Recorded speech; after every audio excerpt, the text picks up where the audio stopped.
মনের আশা পূরণের শ্রেষ্ঠ দোয়া, মনের আশা পূরণের সর্বশ্রেষ্ঠ দোয়া, যাদের দোয়া কোনোভাবেই কবুল হচ্ছে না, যাদের মনের আশা কোনোভাবেই পূরণ হচ্ছে না, তাদের জন্য অত্যন্ত কার্যকরী একটি পরীক্ষিত দোয়া, পরীক্ষিত একটি আমল।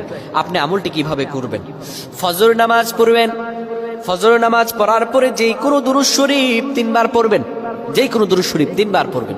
যেই কোনো দুরূদ শরীফ 3 বার পরে এরপরে 100 বার পড়তে হবে এই দোয়াটি।